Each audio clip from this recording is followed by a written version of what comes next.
Hello students, welcome to tele maths. So आज हम discuss करने जा रहे हैं कुछ प्रॉब्लम्स जो कि मोनोटोनिसिटी और मैक्सिमा मिनिमा को यूज़ करने से सॉल्व होंगी। कुछ मिसलेनियस प्रॉब्लम्स हैं जिनमें ऐसा कुछ मेंशन नहीं होगा कि मोनोटोनिसिटी को यूज़ करो या फिर मैक्सिमा मिनिमा को यूज़ करो। जैसे ये क्वेश्चन है, ये प्रूव करना है। अब देखने में ये पता नहीं लग रहा है कि बायनोमियल थ्योरम का है या मोनोटोनिसिटी का है, तो इसको मोनोटोनिसिटी से हम कैसे करेंगे। देखो, अगर हमें ये चीज़ प्रूव करनी है, ठीक है, तो इसका अगर लॉग ले लें तो हम ये भी प्रूव कर सकते हैं कि 101 log 100 is greater than 100 log 101। ऐसा भी प्रूव कर दें तो कोई दिक्कत नहीं है, एक ही बात है। यानी कि 101/100 is greater than log 101/log 100। तो ये तो एक प्रकार से यूँ हो गया, या यूँ कहें कि बेटर है कि इसको ऐसे लिखें कि log 101/101 is less than log 100/100।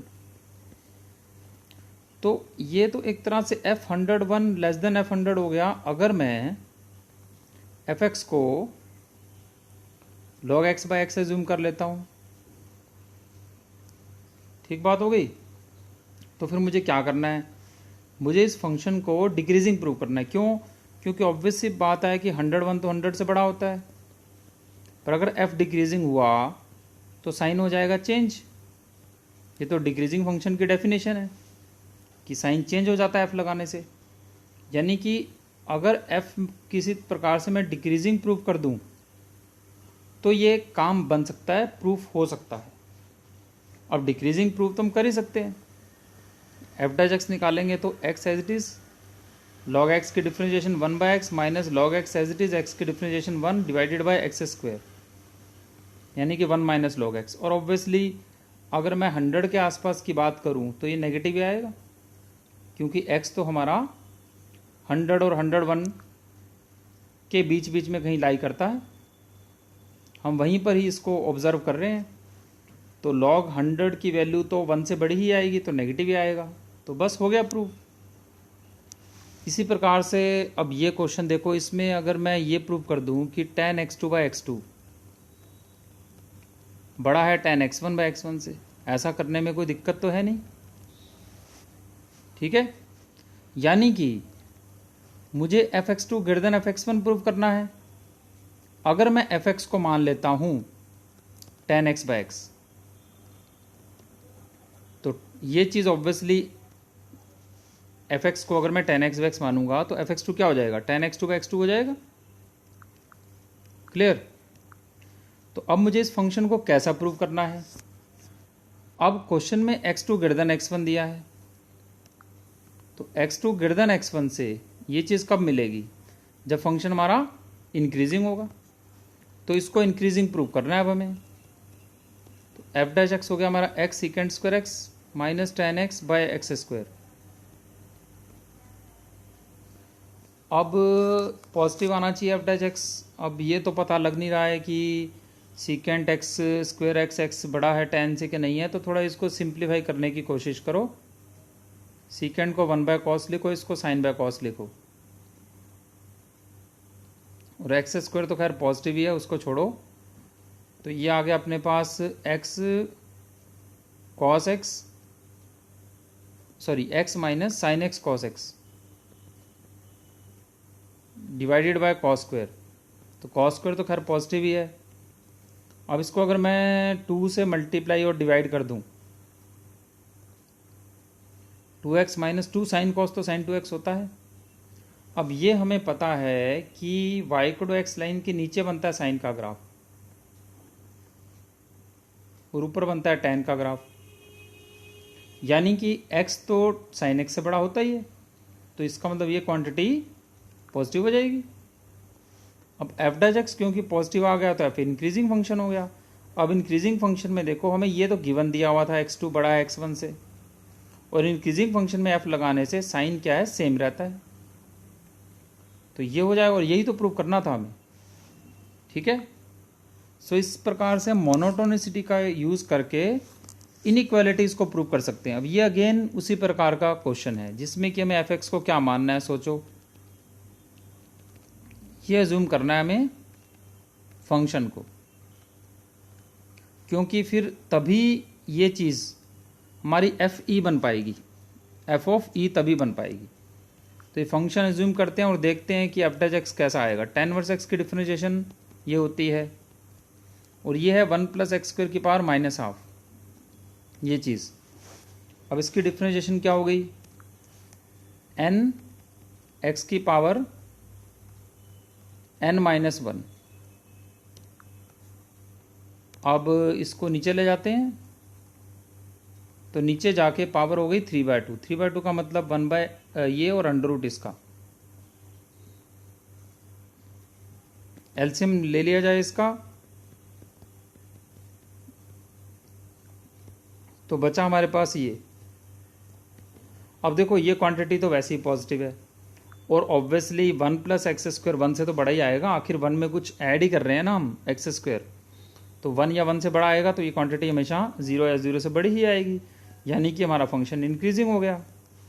अब देखो, अब e तो 1/e से बड़ा होता ही है, तो यानी कि फंक्शन क्योंकि इंक्रीजिंग था तो f लगाने से साइन हमारा क्या रहेगा, सेम। अब एफ ई की वैल्यू क्या है, इसमें जरा एफ एक्स में ई डाल के देखो,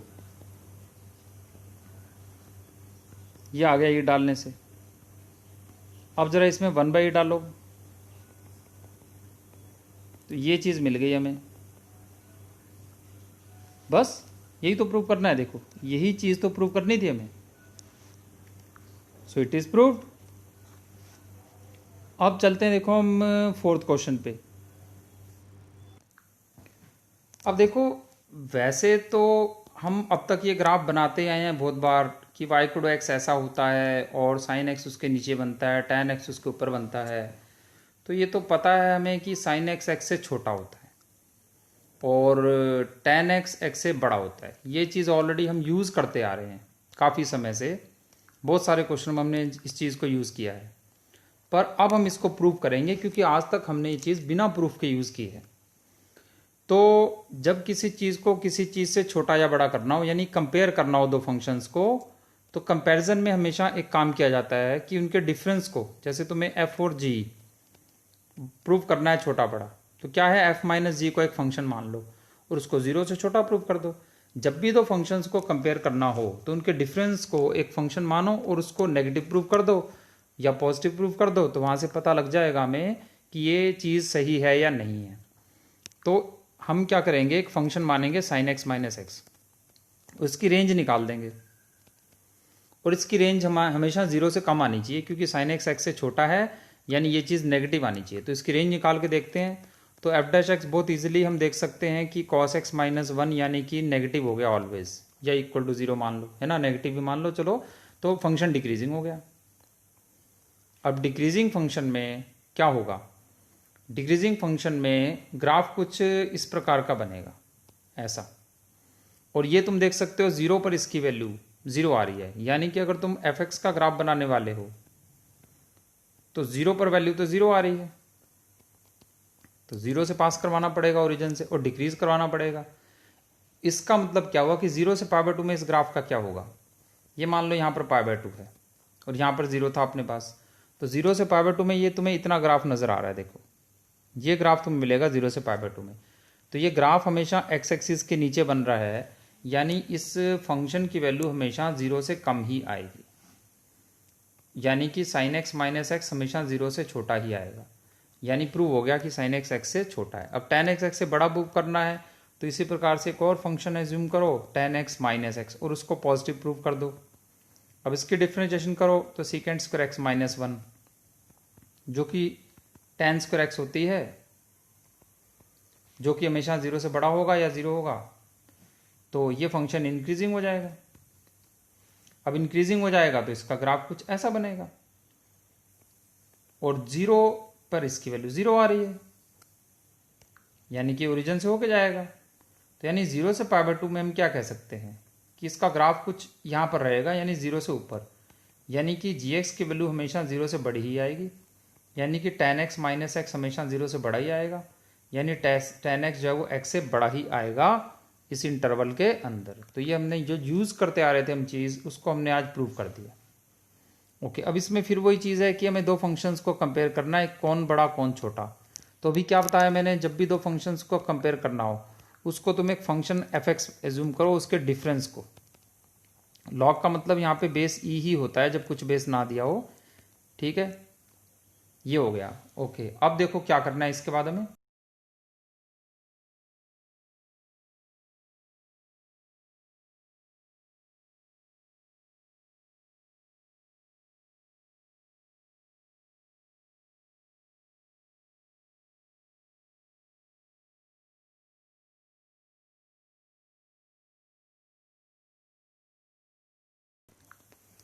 ये हमने फंक्शन एज्यूम किया, अब हम इसका डिफरेंशिएशन करने वाले हैं 1/1 + x - 1, यानी कि -x बाय दिस हो गया। अब देखो 1 + x तो पॉजिटिव है ही है, लॉग के अंदर है, तभी लिखा भी हुआ है कि x - 1 से बड़ा होना चाहिए, डोमेन है इसका।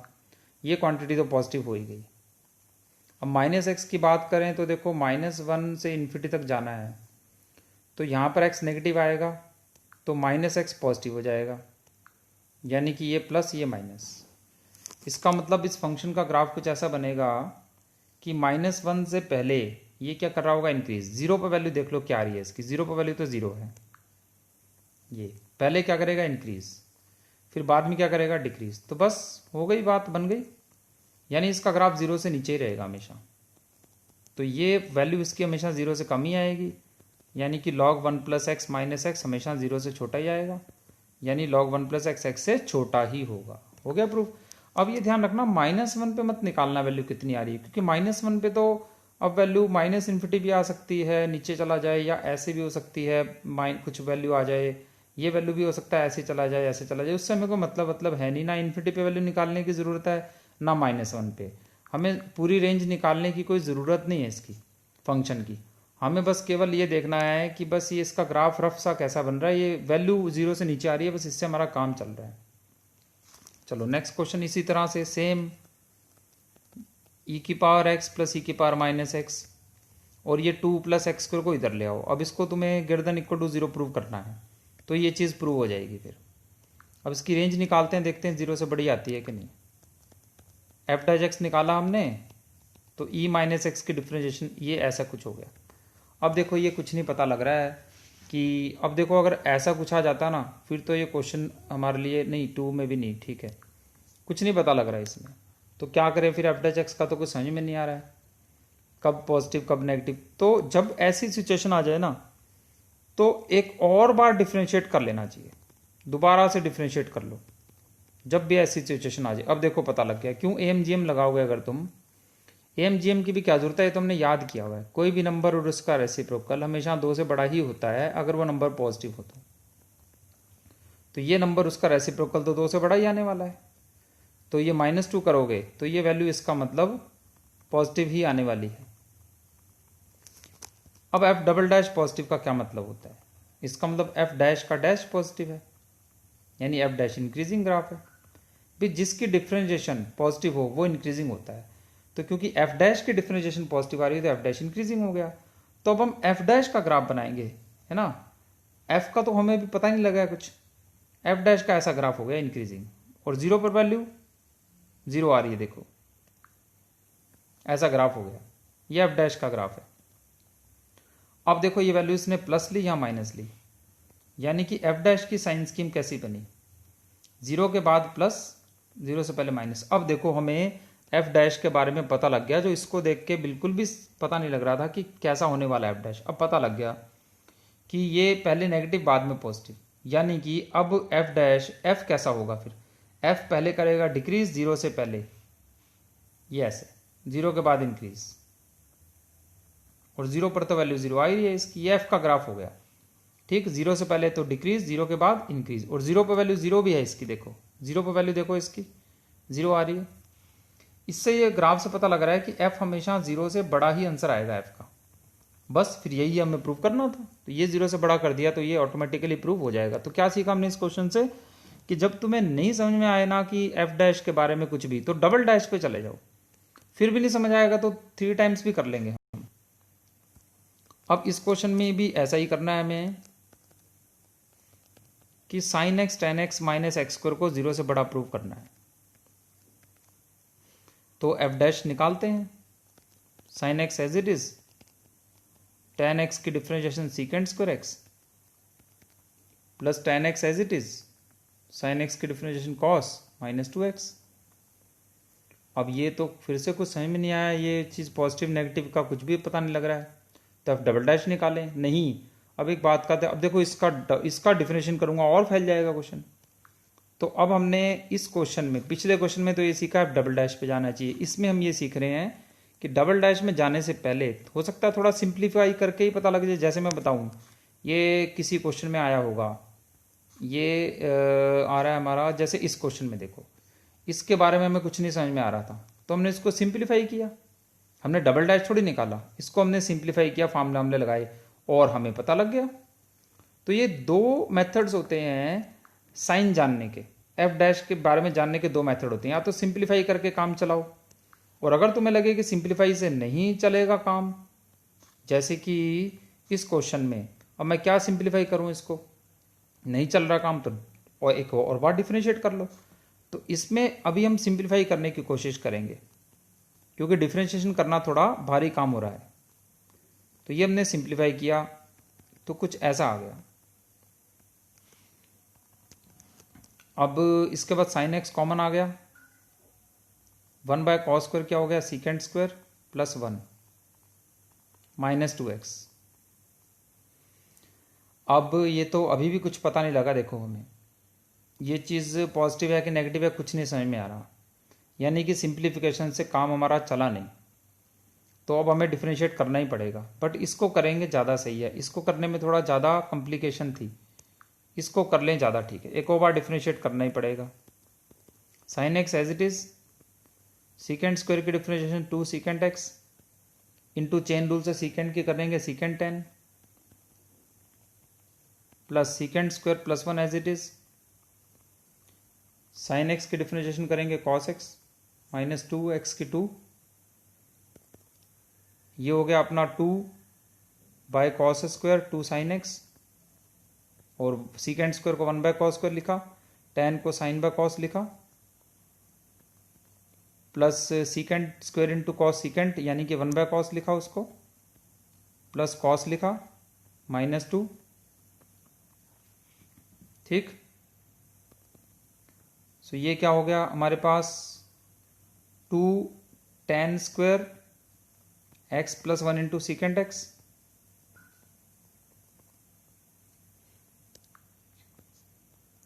To tan square x into secant x plus cos plus 1 by cos minus 2। अब ये सिंप्लीफिकेशन से बात बन गई। क्यों बन गई, क्योंकि ये एक नंबर और उसका रेसिप्रोकल 2 से बड़ा ही आएगा, तो 2 से बड़ा आने पर ये चीज़ हमेशा पॉजिटिव ही आएगी, ठीक। और ये चीज़ भी पॉजिटिव ही है क्योंकि एंगल हमें 0 से 90 दिया है, अब 0 से 90 में तो ये चीज़ पॉजिटिव ही रहेगी, तो ये पूरी क्वांटिटी पॉजिटिव आ गई हमारे पास। तो हमें एफ डैश डबल डैश के बारे में कुछ जानकारी मिली। एफ डबल डैश पॉजिटिव का क्या मीनिंग हुआ कि एफ डैश इंक्रीजिंग है, तो एफ डैश का ग्राफ बनेगा पहले। अब एफ डैश का ग्राफ बनाना है, 0 पे देखो जरा वैल्यू क्या आ रही है, 0 ही आ रही है, 0 पे वैल्यू 0 से होके गया, यानी 0 के बाद पॉजिटिव, 0 से पहले नेगेटिव, ये एफ डैश की बात चल रही है। तो यानी कि फंक्शन पहले तो करेगा क्या, माइनस है ना एफ डैश, तो पहले करेगा डिक्रीज फिर करेगा इंक्रीज, और 0 पर वैल्यू एफ की वो भी 0 आ रही है, ये देखो एफ की वैल्यू 0 पे 0। तो इससे ये पता लगता है कि एफ का ग्राफ हमेशा एक्स एक्सिस के ऊपर ही बना है, यानी कि एफ एक्स की वैल्यू हमेशा 0 से बड़ी ही आने वाली है। इक्वल टू इसलिए नहीं आएगी क्योंकि 0 तो हमारे पास है ही नहीं, हमें तो 0 से π/2 के बीच में देखना है ना ग्राफ, तो हमें तो इतना पोर्शन देखना है ग्राफ का खाली, तो इसलिए 0 से बड़ा ही आएगा, यानी कि ये 0 से बड़ा हो गया, तो ये प्रूव हो गया। ओके, अब ये तो हमने मेथड की है कि सिंप्लीफाई कर लो, डबल डिफरेंशिएशन कर लो, ऐसा कर करके निकाल लो। अब ये एक नई टाइप है, इसमें हम रूट्स के बारे में जानेंगे। जैसे कि आपको पता है कि क्वाड्रेटिक के रूट्स तो हमें डिस्क्रिमिनेंट से पता लग जाता है कितने हैं, रियल हैं, डिस्टिंक्ट हैं, नहीं हैं, इमेजिनरी हैं। क्यूबिक का रूट्स कैसे पता लगते हैं? क्यूबिक के 4 डिग्री के, 5 डिग्री के, ये सब रूट्स तो हमें f' से ही पता लगते हैं, नहीं, ग्राफ ही बनाना पड़ता है इसका। अब इसका ग्राफ बनाना पड़ेगा। अब इसका ग्राफ देखो, ये कुछ इज इक्वल टू के लिख देते हैं इसको। इसमें ग्राफ भी हम जो बनाएंगे, हमारे पास दो रास्ते होते हैं, देखो ये भी। एक तो ये रास्ता होता है कि ये लेफ्ट साइड का ग्राफ बनाओ और इधर राइट साइड का ग्राफ बनाओ। इन दोनों का ग्राफ देखो 3 जगह पे काटना चाहिए, तो 3 रूट हो गए। एक तो ये तरीका होता है ना, ग्राफ 3 जगह पे कट करना चाहिए। जैसे कि मान लो इसका ग्राफ ऐसे बने और के लाइन ऐसे ना हो, एक जगह पे काटी, ऐसे हो जाए 3 जगह पे काटी, तो 2 ग्राफ काट रहे हैं। एक तो ये मेथड हुआ करता है। दूसरा मेथड ये होता है कि तुम पूरे का पूरा के इधर ही रखो ये, और इधर 0 ही रखो। तो यानी एक ग्राफ तो इसका बनाओ और वो किस लाइन को, एक्स एक्सिस को काटे, 0 हो जाए ना, मतलब ऐसे करके हो जाए, वो 0 हो जाए 3 जगह पे।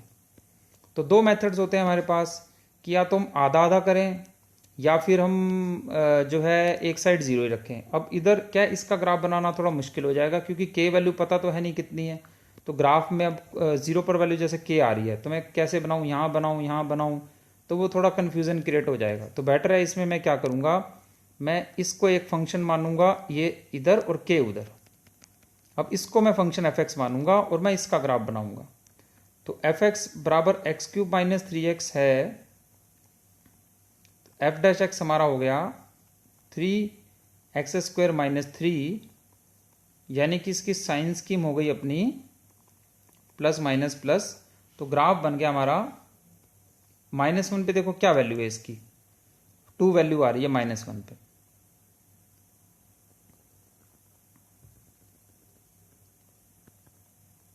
तो ये इंक्रीज करेगा, उसके बाद करेगा डिक्रीज। 0 पे वैल्यू 0, फिर 1 पे वैल्यू आ रही है -2,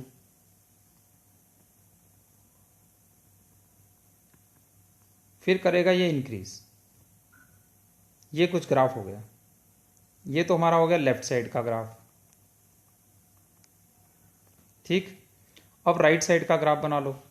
अब ये y - के, ये तो हॉरिजॉन्टल लाइन बनेगी, y - लाइन तो हॉरिजॉन्टल बनेगी। ठीक है, तो ये 3 रियल डिस्टिंक्ट रूट कब आएंगे, जब ये 3 जगह पे कट करेगा ऐसे।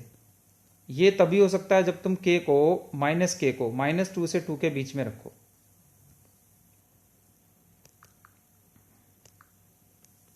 -2 से 2 के बीच में, क्योंकि अगर तुमने k को -2 रखा फिर तो ग्राफ ऐसे हो जाएगा। अगर तुमने k को मतलब y - 2 का ग्राफ बनाया, यानी k को 2 अगर रखा, तब तो ग्राफ ऐसा होगा। तो क्या होगा, एक रूट तो यहाँ आ जाएगा, और यहाँ पर क्या है, जहाँ टच करता है ग्राफ लाइन को, वहाँ इक्वल रूट आते हैं। यानी इसके फिर रियल डिस्टिंक्ट तो 2 ही आएंगे, वैसे 3 रूट होंगे, है ना। जैसे एक रूट इसका ये हो गया अल्फा, और एक यहाँ 1 हो गया। तो इस केस में इसके जो रूट हैं वो हो जाएंगे 1, 1, अल्फा, ऐसे 3 रूट आ जाएंगे। तो उस केस में फिर रूट तो 3 होंगे, बट ये रियल डिस्टिंक्ट नहीं होंगे, 3, 2 ही हो पाएंगे। तो यानी हमें k की वैल्यू -k की वैल्यू को -2 से 2 के बीच में रखना है। तो -2 से 2 माइनस k है, तो k भी -2 से 2 ही हो जाएगा। चलो नेक्स्ट क्वेश्चन देखते हैं। अब इसके हमें रियल डिस्टिंक्ट रूट्स बताने हैं, तो इसको मैंने f' फाइंड आउट किया। तो 4x³ - 12x² + 24x आ गया, +1। अब ये तो क्यूबिक हो गया, समस्या हो गई, क्योंकि देखो यहाँ तो f' क्वाड्रेटिक आया था, उसकी साइन स्कीम फैक्टर वेक्टर बन गए, वेवी कर्व लगाया, प्लस माइनस प्लस बना लिया, क्वाड्रेटिक के फैक्टर बन जाते हैं इजीली। अब क्यूबिक के तो फैक्टर तो देखो 1 इसका रूट है नहीं, 1 डाल के देखो नहीं आ रहा है, 2 डालने से जो है 32 - 2 डालने से भी नहीं आ रहा है। तो ये तो इसके रूट्स ही नहीं बन पा रहे हैं। अब या तो 1 - 1, 2 - 2, हाफ, 1/3 वगैरह डाल के देखते रहें, तो रूट्स नहीं पता लगेंगे, तो f' नहीं पता लगेगा, तो क्या करेंगे, तो f" निकालेंगे फिर, और क्या करेंगे। 12x² - 24x + 24, जिसमें से कि 12 कॉमन आएगा तो ये क्वांटिटी ऑलवेज पॉजिटिव होगी, क्योंकि हो गया x-1 का होल स्क्वायर प्लस 1। तो इससे एटलीस्ट हमें ये तो पता लग गया कि अब डबल डैश पॉजिटिव है, यानी एफ डैश हमारा इंक्रीजिंग है। तो एफ डैश का तो हम ग्राफ बना ही सकते हैं ऐसे। अब ये 0 कहाँ हो रहा है? अब 0 पे क्या वैल्यू आ रही है इसकी? 1। अब ये समस्या फिर हो गई। भी पहले क्या हो रहा था, देखो पुराने क्वेश्चन देखो जरा, ये अब डबल डैश निकाला, इसका ग्राफ आसानी से क्यों बन गया? क्योंकि इसकी वैल्यू 0 पर 0 आ रही थी, तो डायरेक्ट पता लग गया कि ऐसे 0 से पास हो जाएगा ग्राफ। तो हमें 0.0 इजीली मिल गया था। अब यहाँ पर तो पता ही नहीं लग रहा है कुछ। अब -1 डालूँ मैं इसमें एफ डैश में, तो क्या मिलेगा? -4 -12 -24 नेगेटिव आ रहा है कुछ -1 डालने से, यानी कि यहाँ पर कुछ ऐसे नेगेटिव आएगा। 0 डालने से 1 आ रहा है, तो 0 पर भी पॉजिटिव आ रहा है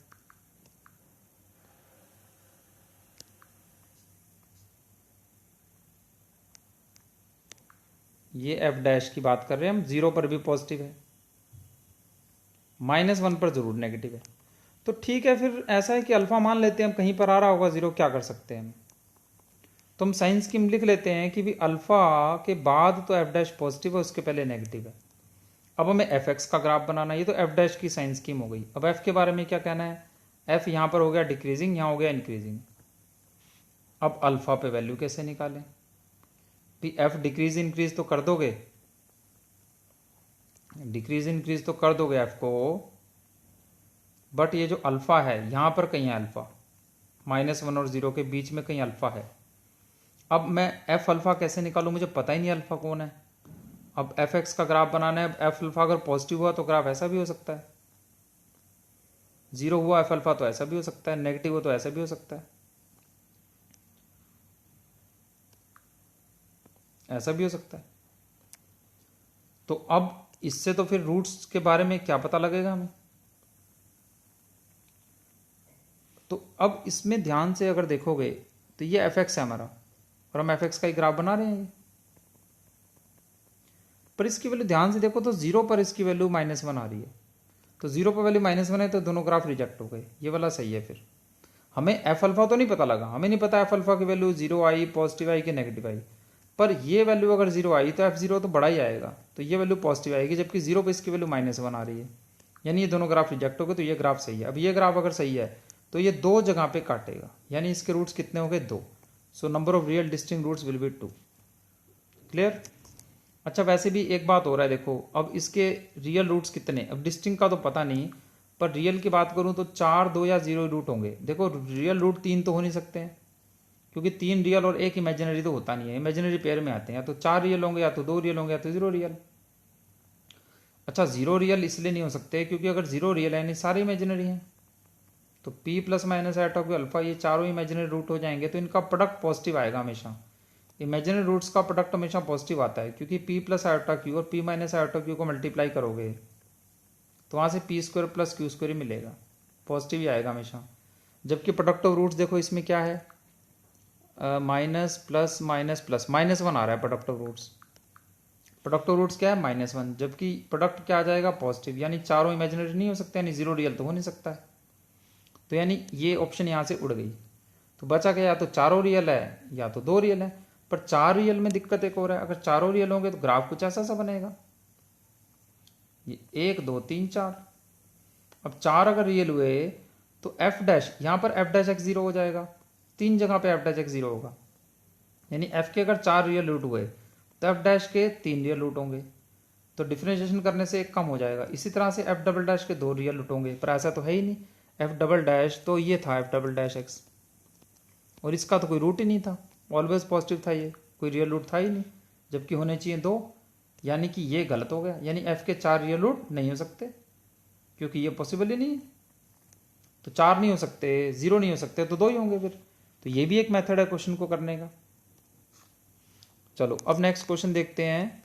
अब हमें इसके अल्फा बीटा रूट्स हैं, तो बताना है अल्फा का इंटीजर पार्ट। ये ब्रैकेट कौन सी है? इंटीजर पार्ट वाली, ठीक है, इंटीजर पार्ट वाली ब्रैकेट है। This bracket denotes greatest integer function. अब देखेंगे कि ये इसके रूट्स मतलब कहाँ लाई करते हैं, 0 से 1 के बीच में अगर लाई करेगा कोई रूट तो उसका integer part, greatest integer part क्या हो जाएगा 0, 1 से 2 में होगा तो 1। तो रूट्स की लोकेशन ढूंढनी है, तो एफ डैश एक्स से ग्राफ बना के ही पता लगेगा। 2x minus x as it is, sine की differentiation cos, minus sine as it is x की 1 तो माइनस साइन, और माइनस कॉस की प्लस साइन, कट गए, सब कट गए, ये आ गया, ये डिफ्रेंशिएशन करके आ गया। अब तुम्हें पता है कि 2 माइनस कॉस तो हमेशा पॉजिटिव होता ही है, क्योंकि कॉस तो 1 से छोटा ही रहता है, 2 में से माइनस करेंगे तो पॉजिटिव ही आएगा। अब इसकी बात करें अगर, तो 0 के बाद प्लस, 0 से पहले माइनस, तो ये तो एफ डैश हमें इजीली पता लग गया। तो हम एफ का ग्राफ बहुत इजीली बता सकते हैं कि ऐसा कुछ बनेगा। 0 पर वैल्यू क्या है एफ की, 0 पर वैल्यू इसकी आ रही है -3, 0 पर वैल्यू -3 हो गई। 0 से पहले डिक्रीज किया, 0 के बाद इंक्रीज किया, तो बस कितने रूट हो गए, फिर 2 रूट्स हो गए। बट इसमें बोला है रूट्स की लोकेशन बताओ। अब लोकेशन कैसे बताएं भाई, लोकेशन तो फिर ऐसे है, देखो 1 पे क्या वैल्यू आ रही है,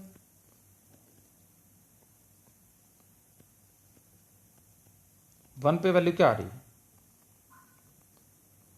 1 पे वैल्यू आ रही है, या -1 पे देखूं पहले मैं, तो -1 पे वैल्यू 1,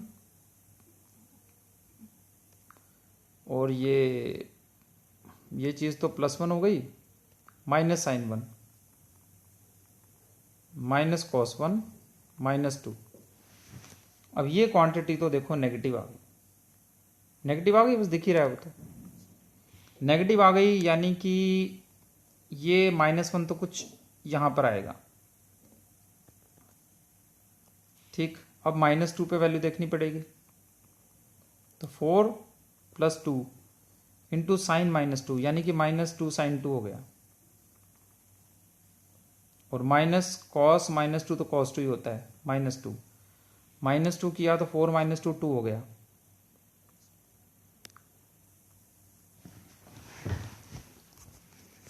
अब इसमें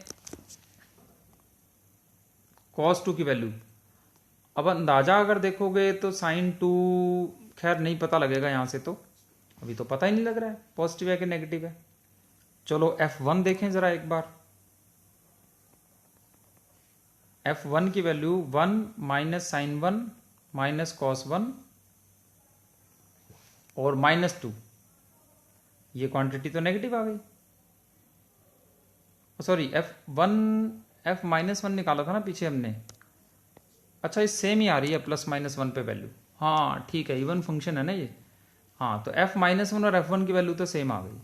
चलो ये भी अच्छी बात हो गई, -1 पे नेगेटिव, 1 पे भी नेगेटिव, पर अब 2 पे देखना पड़ेगा। अब 2 पे देखोगे तो 4, अब -2 और 2 पे भी सेम ही आएगी ऑब्वियसली, सिमेट्रिकल ग्राफ है ना, इवन फंक्शन है, तो बस तुम एक जगह पे देख लो, फिर ग्राफ तो सिमेट्रिकल है ही है बिल्कुल, तो -2 क्या 2 क्या दोनों सेम ही है, तो f2 की वैल्यू अब निकालनी ही पड़ेगी।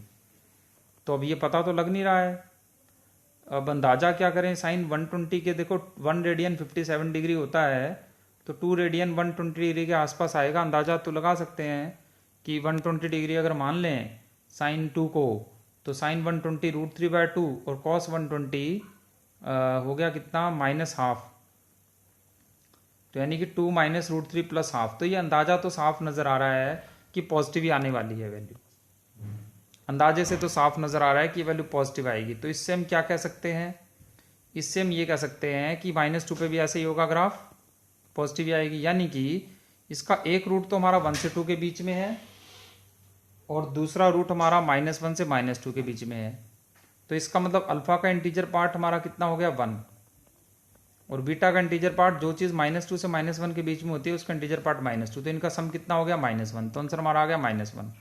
अब बात ये आती है कि इसको हमने अंदाजे से किया, बिना अंदाजे के कैसे करें, तो उसमें तो फिर एक काम करो, 1 - sin 2, साइन को लिख लो cos 90 - थीटा, और इसको लिख लो साइन π/2 - 2, ठीक, cos थीटा को साइन 90 - थीटा। अब 1 - cos थीटा को लिख सकते हैं 2 sin² θ/2, और ये माइनस हटा दें तो 2 माइनस पाई बाय 2।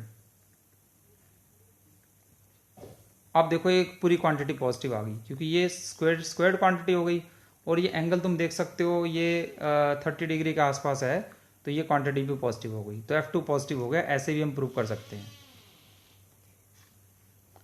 ओके, अब देखो ये हमारा लास्ट क्वेश्चन। इसमें बताना है कि कोई ऐसा एक्स है क्या जिससे ऐसा हो जाएगा। तो भाई उसमें फिर ऐसा है कि ये चीज़ ज़ीरो हो जाएगी कि नहीं, मतलब ये बताना है ना हमें। तो ये चीज़ ज़ीरो हो जाएगी कि नहीं ये बताना है। कोई ऐसा एक्स है जिससे ये ट्रू हो जाए, यानी ये ज़ीरो हो जाए। तो एफ एक्स की वैल्यू डाल के देख लेते हैं। 1 माइनस एक्स का whole square sine square x plus x square plus 2x minus 2 minus 2x square. ये चीज़ देख लेते हैं ज़ीरो हो सकती है कि नहीं। सो ये बन गया 1 माइनस एक्स का होल स्क्वायर लिखो या x माइनस 1 का होल स्क्वायर लिखो, एक ही बात है।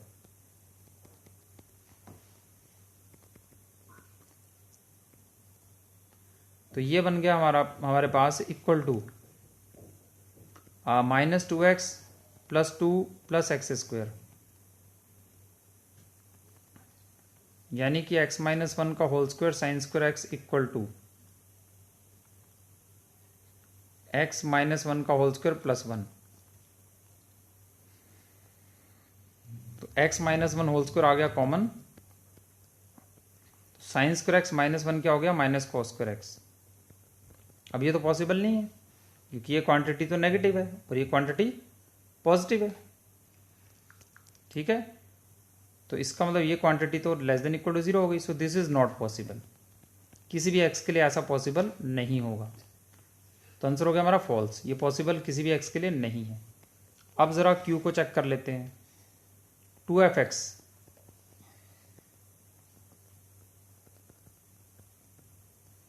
ये हो गया 2f(x) plus 1 minus 2x minus 2x square.